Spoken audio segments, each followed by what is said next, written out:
পশ্চিমবঙ্গের জেলাগুলির মধ্যে একটি অন্যতম উল্লেখযোগ্য জেলা হল পূর্ব বর্ধমান জেলা। এই পূর্ব বর্ধমান জেলাটি গঠিত হয় 7 এপ্রিল 2017 সালে। এই জেলার মোট আয়তন 5433 বর্গ কিলোমিটার এবং মোট জনসংখ্যা 48,35,532 জন। পূর্ব বর্ধমান জেলার ভৌগোলিক সীমানা হল উত্তরে বীরভূম ও মুর্শিদাবাদ জেলা, দক্ষিণে হুগলি, পূর্বে নদিয়া জেলা এবং পশ্চিমে বাঁকুড়া ও পশ্চিম বর্ধমান জেলা। বর্ধমান নামটির উৎপত্তি সম্পর্কে নানা মতামত রয়েছে। জৈনদের কল্পসূত্র অনুসারে মহাবীর এই অঞ্চলের অষ্টি গ্রামে কিছু সময় কাটিয়েছিলেন, যিনি পূর্বে বর্ধমান নামেও পরিচিত ছিলেন। অন্য একটি মতে বর্ধমান মানে সমৃদ্ধ বৃদ্ধি কেন্দ্র। উচ্চ গঙ্গা উপত্যকা থেকে আর্জানাইজেশনের অগ্রগতিতে সীমান্ত উপনিবেশকে বৃদ্ধি এবং সমৃদ্ধের প্রতীক হিসাবে বর্ধমান বলা হতো। আর এই বর্ধমান নাম থেকে বর্ধমান জেলা এবং বর্ধমান জেলার বিভক্তিত রূপের পূর্ব অংশ পূর্ব বর্ধমান জেলা নামে প্রকাশিত হয়। ইতিহাস অনুযায়ী 1793 সালে প্রশাসনিক সুবিধার জন্য লর্ড কর্নওয়ালিস দ্বারা জেলা হিসেবে বর্ধমানকে প্রতিষ্ঠিত করা হয়। পরবর্তীকালে 7 এপ্রিল 2017 সালে এই বর্ধমান জেলাটিকে বিভক্ত করে পূর্ব অংশকে পূর্ব বর্ধমান জেলা হিসেবে গঠন করা হয়। এই পূর্ব বর্ধমান জেলার জেলা সদর বর্ধমান সদর। এই জেলার মহকুমা 4টি। এগুলি হলো বর্ধমান সদর উত্তর,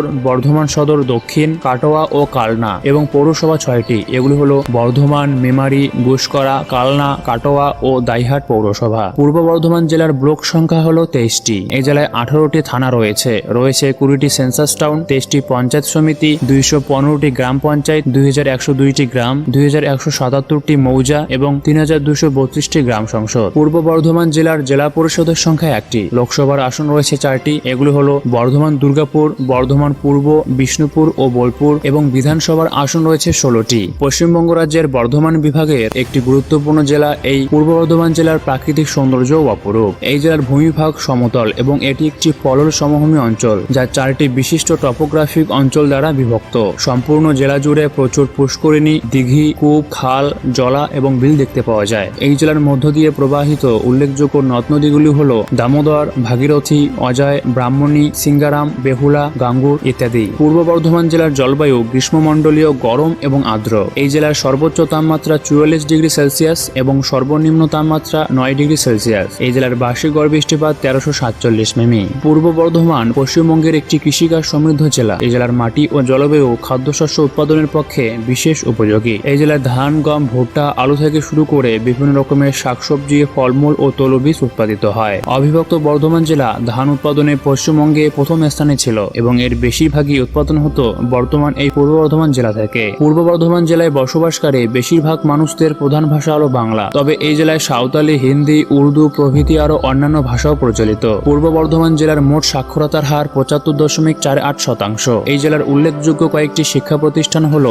the university of Bardhaman, Bardhaman Raj college, Bardhaman medical college, Chandrapur college, Kalna college, Katwa college, Memari college, Vivekananda মহাবিদ্যালয় ইত্যাদি। পূর্ব বর্ধমান জেলায় পরিবহন ব্যবস্থা হিসেবে উন্নত সড়কপথ তো রয়েছেই, সঙ্গে রেলপথও রয়েছে। এই জেলার কয়েকটি উল্লেখযোগ্য রেল স্টেশন হলো Bardhaman junction rail station, Katwa junction rail station, Guskara rail station, Ambika Kalna rail station, Memari rail station ইত্যাদি। পূর্ব বর্ধমান জেলার কয়েকজন বিশিষ্ট ব্যক্তি হলেন অক্ষয় কুমার দত্ত, বাংলা সাহিত্যের বিখ্যাত লেখক; সত্যেন্দ্রনাথ দত্ত, একজন বাঙালি কবি যাকে ছড়ার জাদুকর বলা হয়; ডক্টর সুকুমার সেন, একজন বিখ্যাত বাঙালি ভাষাবিদ ছিলেন; রাজশেখর বসু, একজন বিশিষ্ট ভারতীয় বাঙালি সাহিত্যিক, অনুবাদক, রসায়নবিদ এবং অভিধান প্রণেতা প্রমুখ। পূর্ব বর্ধমান জেলার উল্লেখযোগ্য দর্শনীয় স্থানগুলি হল Lord Curzon gate, Shri Bijaychand মহাতাবের রাজ্যাভিষেক উপলক্ষে বর্ধমানের মহারাজা 1903 সালে জিটি রোড এবং বিসি রোডের সংযোগস্থলে এই বিশাল তোরণটি তৈরি করেছিলেন। সর্বমঙ্গলা মন্দির 1702 সালে মহারাজা কীর্তিচাঁদ দ্বারা সর্বমঙ্গলা মন্দিরটি নির্মিত হয়েছিল।